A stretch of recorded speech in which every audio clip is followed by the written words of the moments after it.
He said it so quietly I almost thought I'd misheard him. We were standing in the driveway of the house I'd helped pay for. The house where my daughter and her husband had lived for 2 years without once inviting me to visit. And my son-in-law leaned close and said, "Just so we're on the same page, don't mention the inheritance thing to anyone here. People will get the wrong idea." I smiled. I nodded. And I carried my suitcase inside like nothing had happened. But something had happened. And I think, somewhere deep down, I already knew that weekend was going to change everything. Let me start from the beginning, because none of this makes sense without it. My name doesn't matter much to this story. What matters is that I am 67 years old. I taught 3rd grade for 31 years, and I raised my daughter alone after her father passed when she was 11. It was just the 2 of us in a small house in Dayton, Ohio. The kind of house where you know every creak in the floor and every draft in the winter. The kind of house you patch and repaint and love because it's yours, and because it holds everything that matters to you. My daughter, I'll call her my daughter the way I've always thought of her, as the whole center of my world, was sharp and funny and sometimes exhausting in the way that brilliant children can be. She wanted things, big things. She had plans from the time she was 14, and I never once tried to talk her out of them. I worked summers. I saved. I drove an old Buick until the floor rusted through, because I was putting money away for her college instead. She went to a good school in Virginia.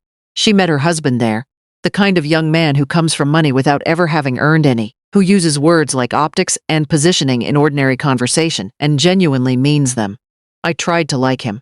I did like certain things about him. He was never cruel, not openly. He just had a way of making you feel like you were slightly less than what the situation called for. They married when she was 28.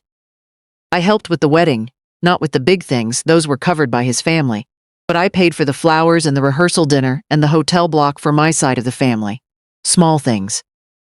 The kind of things a mother does. Then they bought a house. It was a beautiful house in a suburb outside of Richmond. 4 bedrooms, a yard that backed up to a creek, a kitchen my daughter had always dreamed of. The problem was the down payment. They were short. His parents had already put in what they were willing to put in, and there was still a gap. My daughter called me on a Tuesday evening. She didn't ask directly at first. She talked about the house for a while, about the neighborhood, about how much it would mean to them. Then she said, "Mom, I know this is a lot to ask.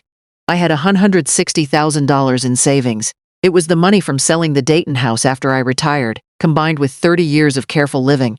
It was supposed to be my cushion, my independence. I wired $130,000 within the week. I didn't ask for paperwork. I didn't ask to be listed on the deed. She was my daughter.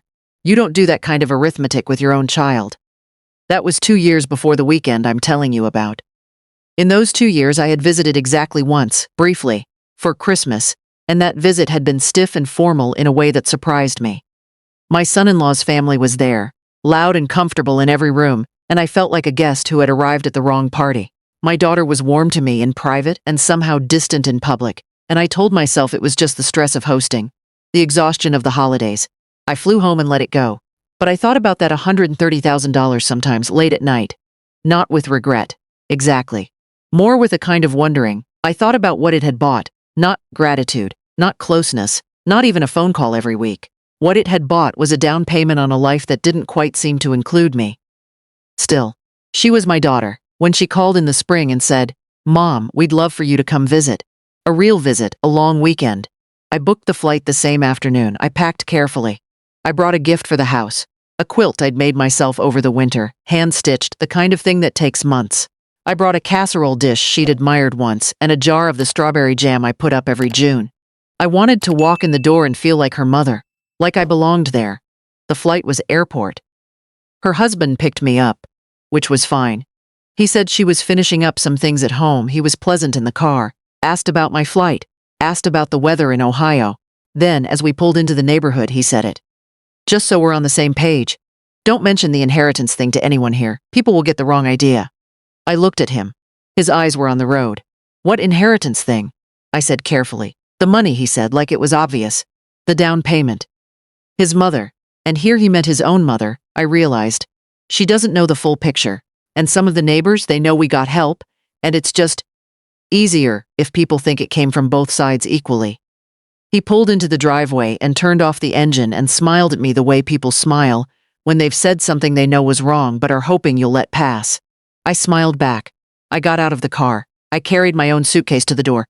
My daughter met me in the entryway. She hugged me.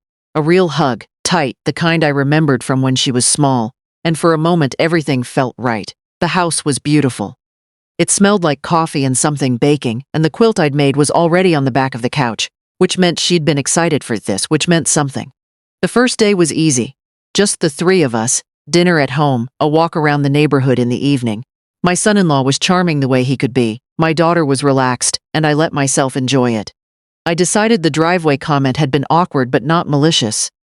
People are strange about money. I would be gracious. Saturday was when things shifted. His parents came for brunch. They live 40 minutes away and they arrived as though they owned the place. Which I suppose, in their minds, they had some claim to.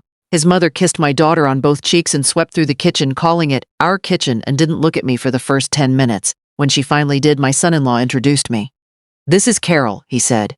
"An old family friend of my wife's. She's staying for the weekend." Carol. Not my wife's mother, not her mom. Carol, an old family friend. I stood there. I looked at my daughter. She looked at the kitchen counter. "Nice to meet you," his mother said, and moved on to refill her mimosa. I excused myself to use the restroom. I stood in the small bathroom off the hallway, the one my daughter had tiled herself. I knew because she'd sent me pictures of every stage. And I looked at myself in the mirror and I took 3 slow breaths. I thought about the $130,000. I thought about the quilt on the couch. I thought about the strawberry jam I'd packed in my checked bag and the casserole dish, wrapped in a kitchen towel. I thought about 31 years of third graders, and how I had learned, somewhere in all of that the moment you react loudly is rarely the moment that matters. I dried my hands on the monogrammed towel. A wedding gift, I recognized it, and I went back out to the brunch. I was Carol for the rest of the day. I am not going to pretend that didn't hurt. It hurt the way things hurt when you've been quietly hoping for something for a long time, and you finally understand that it isn't coming. Not the sharp pain of a surprise, the dull, settling weight of a truth you'd been avoiding. That evening, after his parents left, my daughter found me in the guest room. I was folding a cardigan I hadn't needed. She stood in the doorway. "Mom," she said. "I know," I said. She sat on the edge of the bed. "It's just, his mother has opinions. About where the money came from. About—" She stopped. "It's complicated." "It isn't actually," I said. "But I understand that it feels that way." She looked at me with something that might have been relief, and might have been shame, and I think she was hoping I would say it was fine. "It's fine. Don't worry about it." I had spent most of her childhood telling her things were fine when they weren't quite, because that's what you do. You protect them.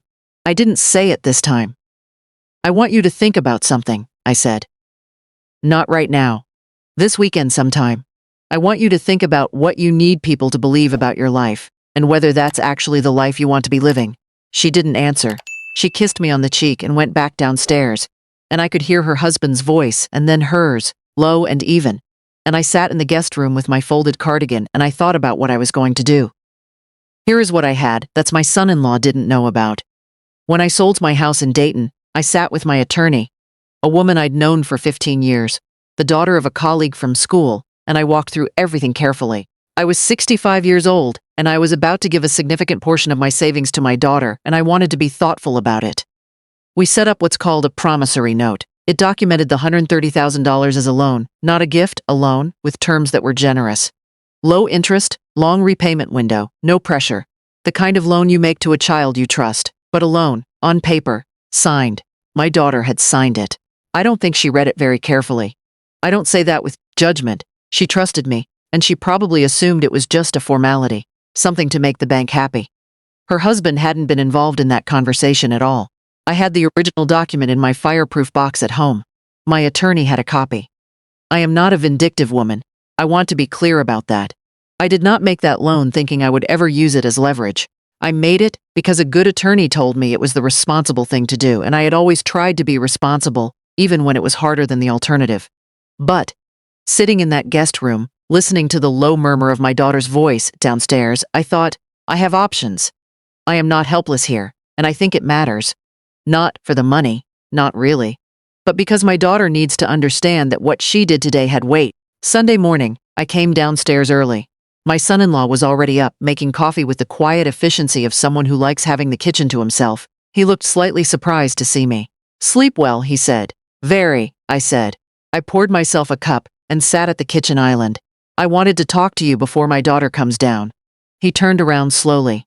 He had that careful look people get when they know a conversation is about to cost them something. I've been thinking about our arrangement, I said. The loan. He paused. Right. I've decided I'd like to revisit the terms, I said.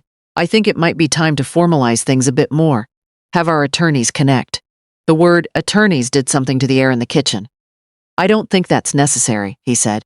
Maybe not, I said pleasantly, but I think it's wise. We're talking about $130,000. That's not nothing, and I think we should all be clear about what the agreement is and what the expectations are going forward. He set his coffee mug down. Carol, my name, I said, is not Carol. A long silence. I know you were just trying to manage a complicated situation, I said. I'm not angry, but I am your wife's mother, and I'd like us to all understand each other clearly before I leave today. He looked at me for a long moment, then he called my daughter's name.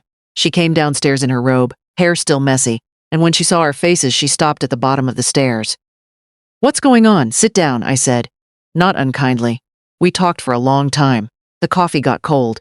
At some point, my son-in-law got up to refill it and came back and sat down again, and the three of us just talked, really talked, maybe for the first time. About the money, yes, but also about what had been built up around it. The story they'd been telling his family. The way my daughter had started to believe that her old life, her Dayton life, her mother teaching third grade and driving a rusty Buick life, was something to minimize. How her husband hadn't created that feeling but had perhaps encouraged it without meaning to, or maybe meaning to a little. My daughter cried. She is not someone who cries easily. She said, I didn't want you to feel like a guest. I was introduced as Carol, I said. I know. She wiped her eyes with her sleeve. I know. I reached across the table and took her hand. I held it the way I used to when she was small and had fallen, and wasn't sure yet how badly it hurt. I love you, I said.